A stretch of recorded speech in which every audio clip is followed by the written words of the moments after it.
Tonight in the federal court crosshairs. Coming up, a Great Falls gun shop owner admits to falsifying his tax returns, how much prosecutors say he hid from the IRS, and what's next in his federal case. There's angry people, angry about different issues, but this kind of takes it a step further, saying we know your address. Plus, a Great Falls City leader receives an email threat, how she handled it and what police are doing about it. And later, I'm Quentin Shores with MTN News. Local businesses in Great Falls have rallied together to support one of their own. I'll have more on that coming up. From Montana's news leader, this is the MTN 530 News. Good evening and thanks for making KRTV your choice for news at 5:30. I'm Tim McGonigal. First tonight, an update this evening on a case we've been following in Cascade County. The owner of Highwood Creek Outfitters has agreed to a plea deal in exchange for a guilty plea on one charge. The prosecution would drop 4 other charges. MTN's Anissa Coomer was in federal court for the latest.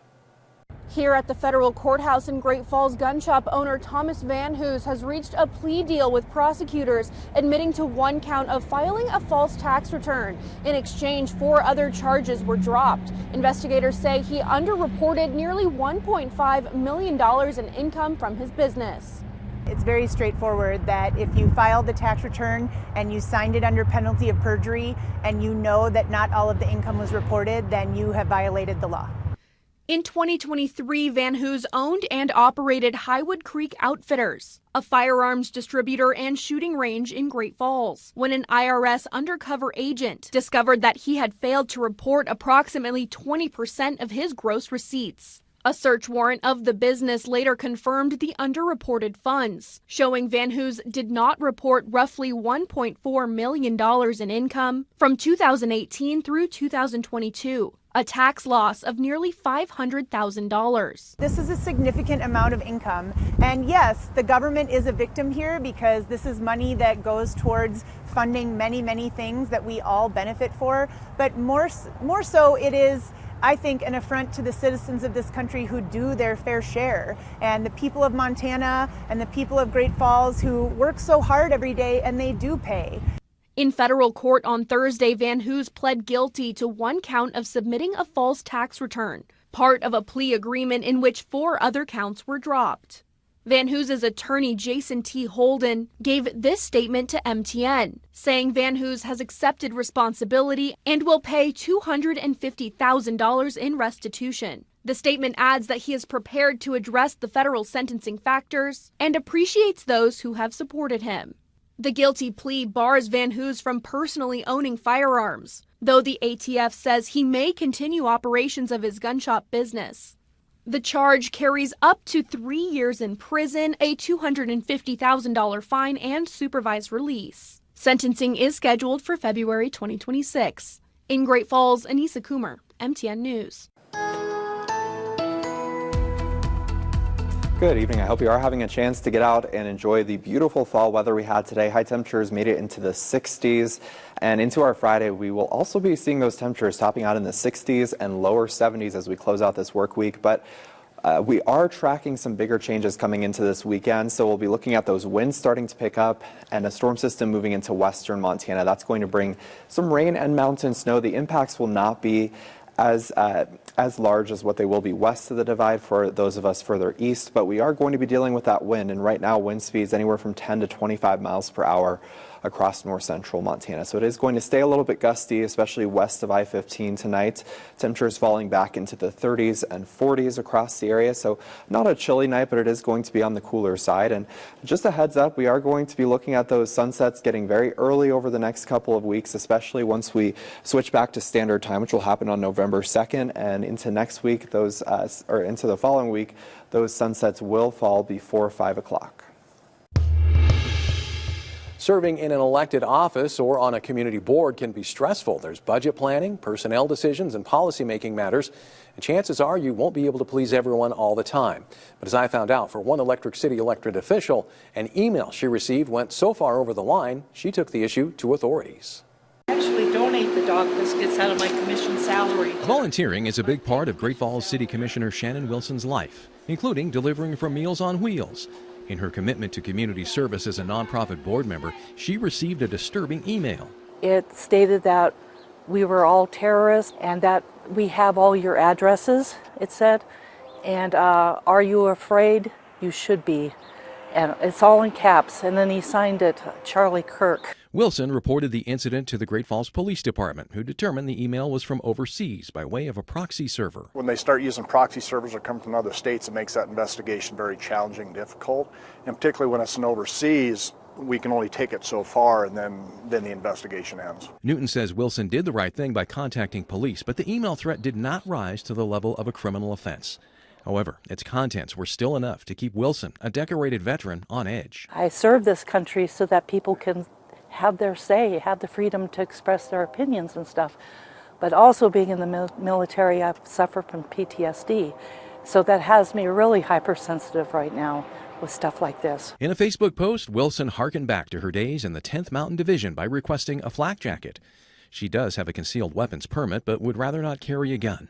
In the meantime, she is taking precautions. I had a friend send me some pepper spray because I said, well, I carry bear spray. And he said, no, you don't use that. Use this pepper spray. I watch my back, so that's about all I can do. Wilson is not alone. At a recent Great Falls City Commission meeting, City Manager Greg Doyon said the issue was brought up at a community leader meeting in Billings after another city manager received a death threat. When you go over the line and go from, a little bit of frustration to outright threats, that's just not the way to go. Not everybody's going to agree with public officials. It's just the nature of, that's the great part about being in our country, is people have that right to civilly disagree.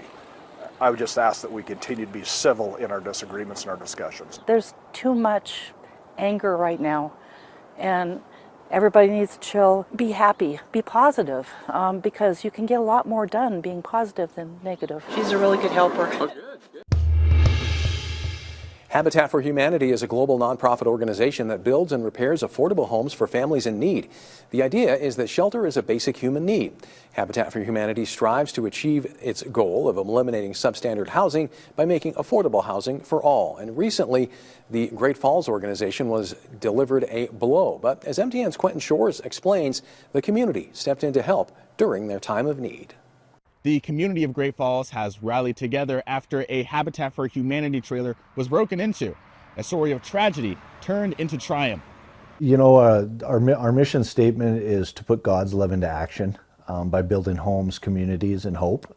A mission that becomes far more difficult when the tools needed to build homes are stolen. Executive Director Daniel Boyer took to Facebook to inform the public that some of the organization's tools were stolen from a trailer at their job site. We had our compressor, a generator, all of our cordless Milwaukee tools were taken, as well as numerous air nailers and things like that that we use for framing and finishing the projects that we're working on. Thousands of dollars worth of material. Fortunately, the plea for help did not fall on deaf ears, as many of the local organizations like Toolbox quickly helped out with donations. Obviously, they had done a public post about their tools being stolen. What better place? We are a tool store. Jill Tranmer, owner of Toolbox, is a mother of 3 who recently took over the business 2 years ago. For someone as busy as her, it would make sense that she would look at that Facebook post and scroll away. But Jill says she didn't hesitate to help out. We wanted to make sure that we donated what they needed and wanted. So he actually Danny sent over a list of tools that were missing, and we did the best that we could to provide them with as much as we could. And other organizations filled in the rest. Tool donations, lumber, and even funding allowed the organization to bounce back. The Great Falls Police Department were even able to catch and cite the suspected thief after obtaining the stolen tools at a pawn shop. I do believe it takes a village to raise kids, so community has always been an important thing to me, and I will always give back to the community that helps raise them. Many hands make light work. We have the builds, we have our restore downtown, to where anybody, all ages, can come and serve. In the community of Great Falls, I'm Quentin Shores, MTN News. This weekend, Montanans will have a chance to safely dispose of unused prescriptions during the DEA's National Drug Prescription Take-Back Day. It takes place Saturday, October 25th from 10 a.m. to 2 p.m. at sites around the Treasure State, including Native American reservations. During the last Drug Take-Back Day in April, nearly 620,000 pounds of drugs were collected nationwide. In Montana, more than 1,200 pounds of prescription drugs were turned in. Get rid of your old used prescriptions. Don't throw them in the garbage. Don't put them down the drain. If they're expired, make sure that they're not just sitting in your medicine cabinet. There's proper drop-offs for that. It's safe. It's safe for you. It's safer for your family members, for your pets. And then it just eliminates the possibility that somebody gets those and uses those inappropriately. For a full list of drug take-back sites across Montana, you can look for the link in this story on our website. President Trump has announced that he'll appoint the director of the Montana Department of Corrections as the U.S. Marshal for the District of Montana. Brian Gutkin will now need to be confirmed by the U.S. Senate. Governor Greg Gianforte named Gutkin as Director of Corrections in 2021. He oversaw Montana State Prison and other state correctional facilities. Gutkin was previously sheriff in Gallatin County from 2012 to 2021. The U.S. Marshals Service is a law enforcement agency serving the federal judicial system.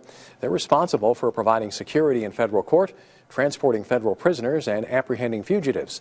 The president nominates a U.S. Marshal for each judicial district to supervise the agency's activities there. The U.S. Senate has officially confirmed Bill Mercer as Montana's newest federal judge. Senators approved Mercer's nomination on a party-line vote, with Republicans in support and Democrats in opposition. Mercer has represented Billings as a Republican state representative since 2019. He previously served as Montana's U.S. attorney from 2001 to 2009. President Donald Trump nominated Mercer to the bench this summer. He'll take over as one of 3 active U.S. judges for the District of Montana, which covers the entire state. Mercer will replace Judge Dana Christensen, who is expected to move into senior status, meaning a smaller caseload. I'm Madeline Heath, and this week is National Teen Driver Safety Week. Coming up, how Montana Highway Patrol is raising awareness to keep young drivers on Montana's roads safe. From Montana's news leader, you're watching the MTN 530 News. A teen's inexperience behind the wheel makes them more susceptible to crashes. In fact, traffic crashes are a leading cause of death for teens in the United States.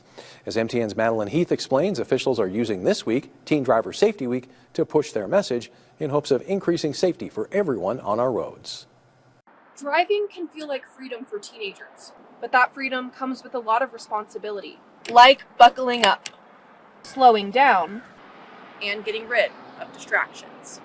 This week gives the parents the opportunity to talk to their kids about safe driving habits, which will hopefully prevent them from those risky driving behaviors that result in crashes and ultimately save lives. Montana Highway Patrol is pointing out the risks, as teen drivers are twice as likely to be involved in a fatal crash. The 2 leading ones I would say, though, are going to be distracted driving, using cell phones while driving, or just having friends in the vehicle that cause distractions. But the biggest one is probably just going to be inexperienced. Another big factor is the weather we have here in Montana, and winter is just around the corner.